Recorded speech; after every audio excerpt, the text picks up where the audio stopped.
मसीह यीशु में आप सबकी सलामती हो। जैसा कि हम सब जानते हैं कि कल आमद का पहला इतवार है। हम अपने मसीही साल का आगाज कल करने वाले हैं और यीशु बादशाह की ईद पर हमने अपने साल का इख्तिताम किया है, यीशु को बादशाहों का बादशाह बनाते और कहते हुए। और ये जो आमद के अयाम हैं, ये हमारे लिए तौबा और तब्दीली के अयाम होते हैं।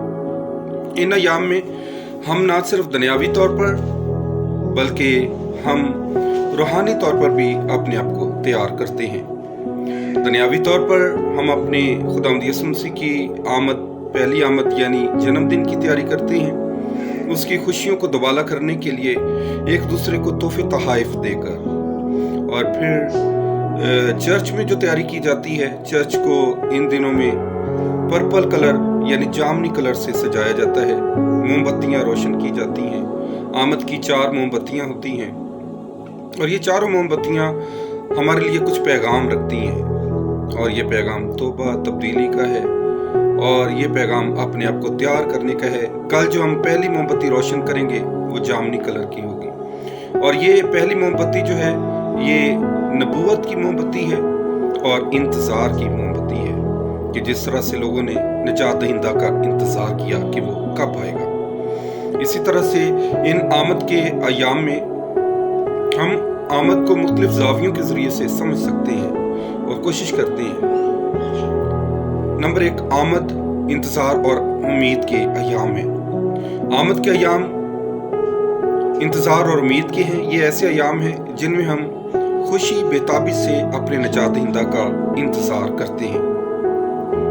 और आमद के अयाम क्रिसमस की तैयारी के अयाम हैं। तैयारी का लफ्ज़ बजाते खुद जोश और जज्बा रखता है। ये ऐसी तैयारी है जो यीशु को खुश आमदीद कहने के लिए की जा रही है। जब किसी चीज़ या प्रोग्राम की तैयारी हो रही होती है तो हम जिस्म और रूह में एक अजीब सी बेकरारी महसूस करते हैं, खुशी महसूस करते हैं, जिसका खात्मा तैयारी की तकमील पर होता है।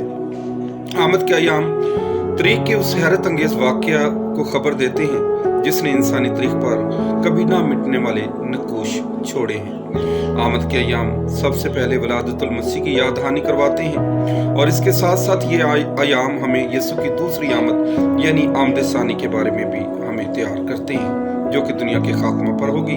आमद के पहले 2 हफ्तों में हम यीशु की आमद सानी के बारे में तलावतों पर गौर करते हैं। इसमें शख्सी तौबा और तब्दीली को फ़रोग़ देते हैं, जबकि आमद के तीसरे और चौथे हफ्ते में खुदावंद यीशु मसीह की चरनी में आमद के भेद पर गौर ख़ौस करते हैं। आमद के मौसम के साथ ही चर्च में काहिन के अबादती लिबास का रंग पर्पल यानी बदल जाता है, अलतार के कपड़ों का रंग बदल जाता है, क्वायर के गीत बदल जाते हैं, तलावतों के इंतखाब और लेक्चर्स जो हैं उनके मौसू बदल जाते हैं। आमद के अयाम तब्दीली, रहाई और दोबारा मलाप के अयाम हैं। इसमें हम निजात दहिंदा की आमद की उम्मीद, नई जिंदगी की उम्मीद और निजात की उम्मीद रखते हैं। इन अयाम में हम खुदा की इंसान से बेपनाह मोहब्बत पर गौर करते हैं तो हम इंसानों की मोहब्बत की तरफ राग़िब होते हैं। यूँ हम नए रवाबत को परवान चढ़ाते हैं। आमद के 2 पहलू हैं। इन अयाम में हमें आमद के इन पहलुओं पर गौर करने की ज़रूरत है। पहला पहलू यीशु की पहली आमद, जब यीशु बैतलहम में बच्चे की सूरत में आया, और दूसरा पहलू यीशु की जलाली आमद, खुदावंद यीशु मसीह की आमद सानी के लिए अपनी ज़िंदगी को नेकी